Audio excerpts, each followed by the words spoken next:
Isang mapagpalang araw po sa ating lahat. Ako si Calvin Quizon and this is my devotion for today, February 28. And ang topic po natin ngayon ay paano lumalim sa Biblia, special series, part 4. So, ang topic po natin for this day is Covenant of Grace. So, ano po ba yung Covenant of Grace? Kasi tinalakay po natin kahapon, yung Covenant of Grace is ibig sabihin yung complete, perfect obedience of God to God. Diba? Ibig sabihin yung pagsunod perfectly na wala kang sinusuway sa utos ng ating Panginoon. So ngayon, Covenant of Grace. So the Covenant of Grace is the unilateral agreement between God and His people in which He promises eternal life and salvation, not based on human obedience but on grace through faith in Jesus Christ who fulfilled the righteousness required by God. So, ibig sabihin po ng Covenant of Grace is unilateral agreement. So, ibig sabihin, pababa. Kasi galing kay Lord, mula kay Lord, pababa sa atin. And of course, tayo po ay hindi na magsasabi na kung ano-ano, kundi tayo mag-a-agree na lang po sa ating sinasabi ng ating Panginoon, kasi of course siya po yung nakakalam lahat, siya po yung creator po natin. So it is a unilateral agreement daw po between God and His people in which He promises eternal life and salvation. So yung eternal life and salvation is regalo po sa atin ng ating Panginoon through Jesus Christ, hindi po dahil sa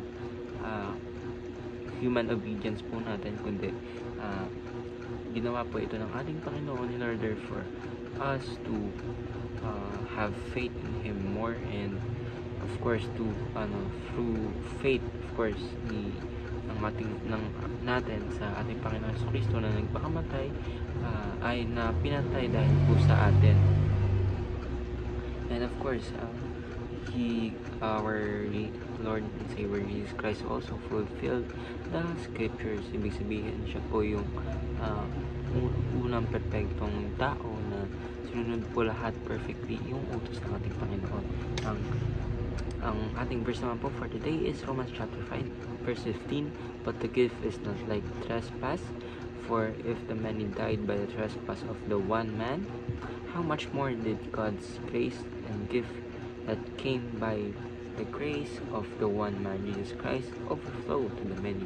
Ibig sabihin po, si Adam po kasi, siya po yung dahilan kung bakit po tayo ay nagkaroon ng sala. Ibig sabihin, nagkasala po tayo lahat kasi si Adam nga po ang ating mediator. Ibig sabihin, siya yung ating representative sa ating Panginoon, na kung magkasala nga si Adam, ibig sabihin magkakasala na rin po tayo. So, nagkasala po tayo dahil sa isang tao, si Adam, and we will receive God's grace through also sa isang tao na nagkatawang tao na ating Panginoong Jesucristo. So, ayan po yung ibig sabihin ng Romans chapter 5 verse 15, yung background po and context. So, teaching po is Christ is the mediator of the covenant of grace. Ibig sabihin po, si ating Panginoong Jesucristo po ang naging mediator, naging representative of all people in order for us to receive the covenant of grace. So, Christ's perfect obedience satisfied the standard of our Lord, kasi siya po yung sumunod perfectly sa utos ng ating Panginoon. Christ offers eternal life through faith in Him, not by good works. Hindi po tayo mapupunta sa heaven through our good works or sa pagiging mabait natin, kundi ang mapupunta po tayo sa heaven kung nakaangkla po ang ating buhay sa ginawa ng ating Panginoon Jesucristo sa krus ng Kalbaryo.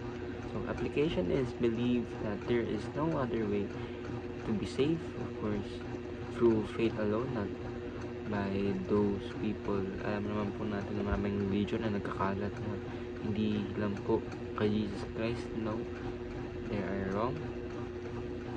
And of course, ang only way lang po is to believe and to have faith in our Lord Jesus Christ. Believe that you are made perfect in Christ, and believe that you inherit eternal life through Christ. So, ayun lang po ang ating devotion for today. See you all tomorrow po.